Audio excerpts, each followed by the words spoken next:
अभी आपने एक बात की कि प्रोटीन खाने से जो है वो जोड़ों का दर्द यानी कि ये जो गाउट का प्रॉब्लम हो सकता है ना, जाहिर है वही आपने कम करना है, वो नहीं लेना। तो फिर जो जिम जाते हैं बेचारे वो क्या करें? वो तो प्रोटीन शेक्स पी रहे होते हैं, वो तो प्रोटीन के जो चीज़ें अवेलेबल हैं पाउडर फॉर्म में, लिक्विड फॉर्म में, वो सारे कुछ ले रहे होते हैं, तो उनको भी मना करना है? जी नहीं, देखें हमारे यहाँ एज की लिमिट होती है। आपकी एक उम्र है, देखिए टीन एज के बच्चे होते हैं ना, उनका मेटाबॉलिक सिस्टम फास्ट होता है, वो जो खाते हैं हजम होता है। और फिर मैंने वही बात शुरू में की ना कि उन कैलोरीज को बर्न किया जा रहा है। आप गोश्त, वो लोग अगर गोश्त खा रहे हैं प्रोटीन, तो वो एक्सरसाइज इतनी करते हैं कि वो जुज़े बदन बनता है। जो चीज़ जुज़े बदन नहीं बनेगी और अनडाइजेस्टेड फूड ही तो आपकी बॉडी में टॉक्सिन बनाता है। ठीक है। तो जो और फिर जो बुजुर्ग लोग हैं, मसाले 40, 45, 50 साल के जो लोग हैं, बुजुर्ग से मराद के 40 के बाद के लोगों को हम अज़ा व कवा के हिसाब से, अब 40 से बाद के लोगों को बुजुर्ग कह रहे हैं, इसलिए कह रहा हूं, नाराज होने वाले हैं लोग आपसे। मैं आपको बता रहा हूँ, आज मस्जिदों के अंदर आप जाए ना, तो जितने लोग खड़े होकर नमाज पढ़ रहे हैं उतने ही बैठ के पढ़ रहे हैं, और उसमें जवान भी नजर आएंगे। तो मैं इसलिए अब वो बुढ़ापे, देखें जवानी में वो तकलीफें आ चुकी हैं, जो बुढ़ापे में भी वही हैं, जवानी में भी वही हैं, तो बुजुर्ग ही कहेंगे। अच्छा, दूसरा जो आपने बताया कि वो उनका मेटाबॉलिक सिस्टम फास्ट होता है और वो एक्सरसाइज करते हैं, जिम ज्वाइन करते हैं, वॉक करते हैं, ब्लड सर्कुलेट रहता है, तो वो चीज़ें इतनी नुकसान नहीं देती। अच्छा, मतलब इसका मतलब यूरिक एसिड का पेशेंट अगर जिम कर रहा है तो वो सप्लीमेंट्स के तौर पर प्रोटीन ले सकता है, उसको मना नहीं है। लेकिन प्रोटीन लेने का एतदाल है ना। हम लोग गोश्त खाते हैं तो उसमें हम जो है ना बसियारखोरी कर लेते हैं। जैसे बसियारखोरी है ना, तो गोश्तखोरी इतनी कर लेते हैं कि हमें देखें एक आध बोटी खाए हम लोग, कई हमारे ऐसे भाई हैं जो 1-1 केजी गोश्त खा लेते हैं, तो वो भी तो जुल्म है ना। नहीं, अब मैं कंफ्यूज हो गई हूँ ना हकीम साहब, क्योंकि देखें आपने प्रोटीन सप्लीमेंट लेना है जब जिम करते हुए, तो आपने मसल गेन करने हैं बेसिकली, तो आपने मसल बनाने हैं, जिन्होंने बॉडी बनानी होती है उनको प्रोटीन चाहिए। बिल्कुल, उन्होंने तो रोज एक क्वांटिटी है, एक बोतल के अंदर 2 स्कूप डाल ली है या 3 स्कूप, जितना भी उनके जिम इंस्ट्रक्टर ने उनको कहा उन्होंने वो लेना है। तो आपके ख्याल में यूरिक एसिड का पेशेंट इसको कंटिन्यू कर सकता है या उसको भी छोड़ देना चाहिए? नहीं, यूरिक एसिड का पेशेंट वो बिल्कुल भी नहीं लेगा। अच्छा, नहीं लेगा? देखिए, फिर यूरिक एसिड के पेशेंट जिम नहीं जा सकते। वो कैसे जाएंगे जब उनको तकलीफ है, उनसे चला नहीं जा रहा, वो एक्सरसाइज नहीं कर सकते। कंट्रोल कर लिया ना। अब यूरिक एसिड का मसला ये थोड़ी है कि आप बस बेड पे लेट के बैठ गए, आपके क्रिस्टल टूट गए, यूरिक एसिड खत्म हो गया, आप नॉर्मल हो गए। अब आपने उसको बैलेंस रखना है जी, यूरिक एसिड को बैलेंस रखना है ना, शुगर की तरह। एक्सरसाइज आपने करनी है, उस टाइम आपने एक्सरसाइज करनी है, और उस टाइम आपने प्रोटीन, देखें एक्सरसाइज करनी है आपने। अब वो पेशेंट प्रोटीन फिर भी नहीं लेगा, वो नहीं लेगा, प्रोटीन मना है उसको। चलें, जिम जाने वाले सारे लोग जिनको यूरिक एसिड का प्रॉब्लम है वो ये सुन लें, अगर आप प्रोटीन ले रहे हैं तो आप अपने साथ और ज्यादा ज्यादती कर रहे हैं। अच्छा, अब एक प्रॉब्लम एग्जिस्ट कर रहा है, यूरिक एसिड के बाद आपका पाँव सूज गया, आपका टखना सूज गया, आप चलने फिरने से भी कासिर हैं, कोई घरेलू टोटका बताएं जो फौरन, कोई घरेलू इलाज बताएं जो फौरन आप वो करें तो उससे जो यूरिक एसिड के क्रिस्टल्स बने हुए होते हैं आपके पाँव में, आपके टखने में, वो टूटना शुरू हो जाए। जी बिल्कुल, आप एक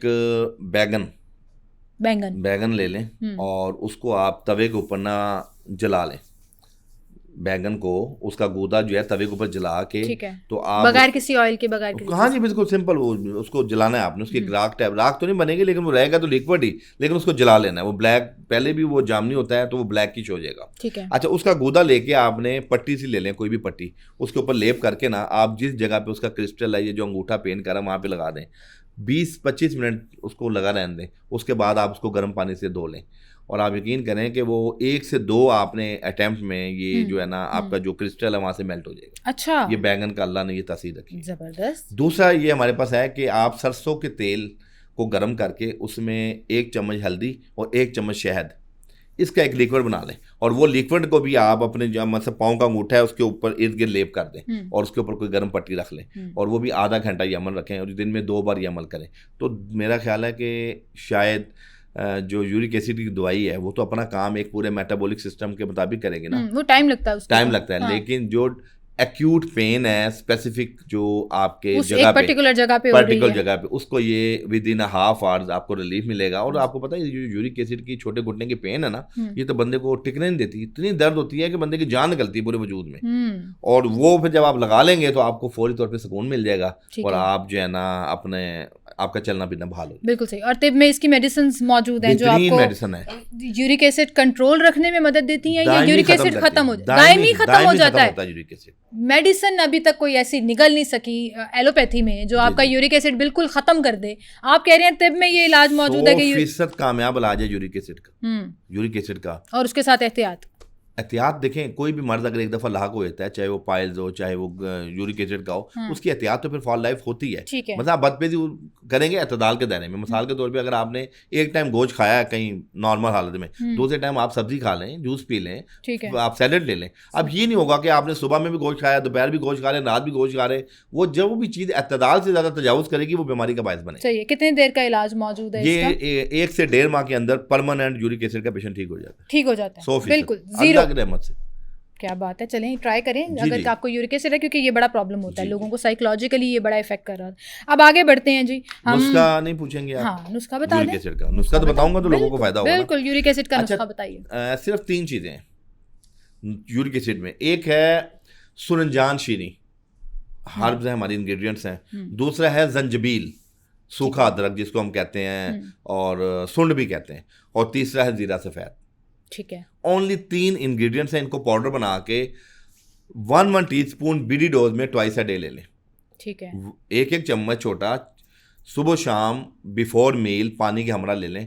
1 माह इस्तेमाल कर लें। आपका यूरिक एसिड दायमी तौर पे अगर वो 8-9 पे भी है, 10 पे भी है, तो वो लेस देन 5 पे आ जाएगा। लेस देन 5 पे आ जाएगा। ये 1 महीने का चैलेंज, 1 महीने का इंशाल्लाह। ये तो देखें, मैं तो इसका खुद, मैं चूँकि बीफ का बड़ा शिदाई हूँ बचपन से ही, तो मेरा भी यूरिक एसिड बढ़ जाता है, तो मैं यही दवाई खाता हूँ। और मेरे घर में भी ये हर वक्त पड़े। इवन कि मैं जब सफ़र में जाता हूँ, जिन लोगों को यूरिक एसिड रहता है वो किसी कंट्री में जाते हैं, उनका शूज़ चेंज होता है, या जहाँ ज़्यादा चलना पड़ता है, आप दुबई जाते हैं, सऊदीया जाते हैं उम्रे पे, तो आपको चलना पड़ता है, तो वहाँ आप थोड़ी शिकायत की तकलीफ में आ जाते हैं। तो ये दवाई हमारी बॉडी हमारे पास हर वक्त मौजूद होती है। जबरदस्त जी, जबरदस्त, बड़ा अच्छा नुस्खा बताया और 1 महीने का चैलेंज भी दे दिया साथ में। तो आप एक काम करें ना, यूरिक एसिड का भी टेस्ट कराएं, ये नुस्खा आजमाएं और फिर 1 महीने के बाद दोबारा टेस्ट कराएं। और अगर हकीम साहब से इलाज आ गया तो उनको दुआएं देना, आया तो शिकायत भी पहुंचाएं उन तक। बिल्कुल, आप इस पे करें। अच्छा जी, आगे बढ़ते हैं हकीम साहब। अक्सर लोगों के घुटनों में जो दर्द है ना, वो अब नौजवानों में बहुत ज़्यादा होना शुरू हो गई है।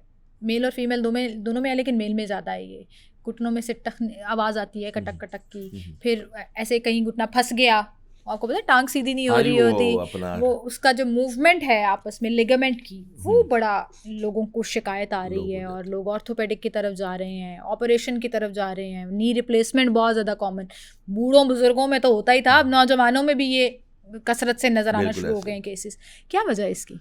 जी, इसकी पहली वजह तो ये है लैक ऑफ एक्सरसाइज, कि आप बहुत से लोग हमारे ऐसे हैं जो एक्सरसाइज नहीं कर रहे बिल्कुल भी। और मैं समझता हूँ जब एक्सरसाइज आप करते हैं ना, तो अल्लाह पाक ने जो मशीनरी बनाई है, आपको पता है कि जो अल्लाह पाक ने हमारी वजूद बनाया है, हमारे जो घुटने हैं, ये 100 साल तक भी ख़राब नहीं हो सकते। अच्छा। लेकिन हज़रत इंसान ने अपनी खुराक के अंदर, अपनी लाइफस्टाइल के अंदर, यानी हमने इतनी बेहतियातियाँ, बेतदालियाँ और बदपरहेजियाँ की हैं कि हम अपने आप को इस नौबत पे ले आए हैं कि 35-40 साल की उम्र में भी हमारे जोड़ हम मफलूज जवाब दे गए हैं। और ये मैं बता रहा हूँ, ये रिसर्च है कि अल्लाह पाक ने जो हमारी तकलीफ की है ना, 100 साल तक भी हमारा ऑर्गन अगर हम बदपेजियाँ ना करें तो ख़राब नहीं हो सकता। ये घुटनों में अल्लाह ने सलाहियत दी है कि 100 साल तक, पहले वक्तों में देखे ना हमारे लोगों की उम्रें 100 साल होती थी, इन्हीं घुटनों के ऊपर वो चलते फिरते थे, नमाज पढ़ते थे, हज करते थे।